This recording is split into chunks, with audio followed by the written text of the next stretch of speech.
Hi guys, good morning to all. March 14th morning பார்த்திங்கன்னா around ஒரு 10 o'clock ஆகிடுச்சு. பசி எடுக்க ஆரம்பிச்சிச்சு. இன்றைக்கி எதுவும் பிரேக்ஃபாஸ்ட் லஞ்சு சமைக்கலை, இனிமேல் தான் செய்யணும்.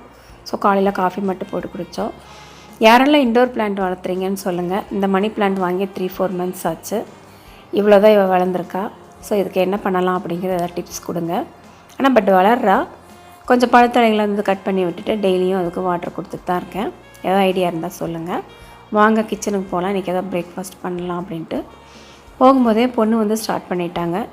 தக்காளியெல்லாம் வெட்டிகிட்டு இருக்காங்க. குடமிளகா போட்டு வெங்காயம் தக்காளி போட்டு ஒரு கிரேவி தான் செய்ய போகிறோம். ஆல்ரெடி கடாயில் எண்ணெய், கடுகு, ஜீரகம், சோம்பு விட்டு வெங்காயம் சாப்ஸ் பண்ணி கருவேப்பிலையும் போட்டாங்க.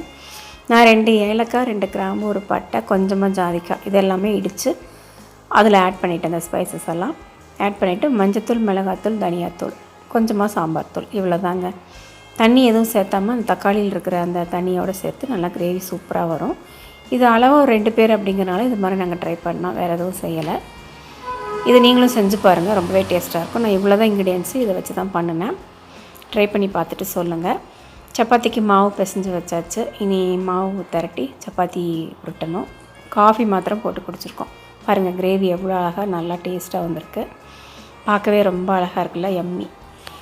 இதுக்கப்புறமா சப்பாத்தி திரட்ட ஆரம்பிச்சிட்டேன். நான் தான் சப்பாத்தி திரட்டி கொடுத்தேன் பொண்ணுக்கு. அவங்க போட ஆரம்பிச்சிட்டாங்க. கிரேவி நல்லா சுண்டி வந்தால் டேஸ்ட்டாக இருக்கும். ஸோ அதனால் சிம்மில் வச்சுருக்கு. ஒவ்வொன்றா சப்பாத்தி திரட்டி கொடுத்தேன். யாரெல்லாம் சப்பாத்தி வந்து 2-3ன்னு போட்டுட்டு அப்படியே டெக்னிக்காக சுட்டு எடுப்பீங்க அப்படிங்கிறத கமெண்ட்ஸில் சொல்லுங்கள். நாங்கள் அப்படி தான் ஒரே டைமில் 2 சப்பாத்தி 3 சப்பாத்தி போடுவோம். நடுவில் வெள்ளரி பிஞ்சை கட் பண்ணாங்க. இந்த மாதிரி நீர்க்காய்கள்லாம் கொஞ்சம் நிறையா சேர்த்திக்கங்க. இந்த வெயில் காலத்தில் தண்ணி மாத்திரமே குடிக்கிறதுக்கு ஒருத்தருக்கு பிடிக்காது. ஸோ அது மாதிரி நீர்க்கணட்டு இருக்கிற காய்களை நிறைய எடுத்துக்கோங்க. 2-2 3-3 போட்டு டக்குன்னு சுட்டு எடுத்தாங்க. ஹாட் பாக்ஸில் எடுத்து போட்டு ரெடி பண்ணிகிட்ருக்கோம். பாருங்கள் சாப்பிட உட்காந்தாச்சு. எனக்கு பசி எடுத்துச்சு. ஸோ நான் முந்தையே சாப்பிட்டுக்கிறேன்னு சொன்னேன்.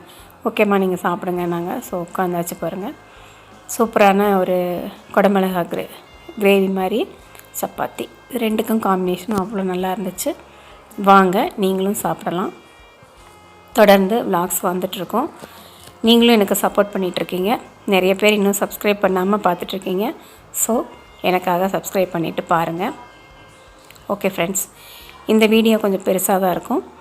ஸோ ரொட்டீன் போடலாம் அப்படின்னு ரொம்ப நாளாக ஒரு எண்ணம். ஸோ அதனால தான் இன்றைக்கி போட்டேன். எப்போவுமே நான் ஷார்ட்ஸ் வீடியோ மட்டும்தான் போடுவேன். ஸோ பிடிச்சிருந்தா மறக்காமல் லைக் பண்ணுங்கள், ஷேர் பண்ணுங்கள், சப்ஸ்கிரைப் பண்ணுங்கள். பாய்.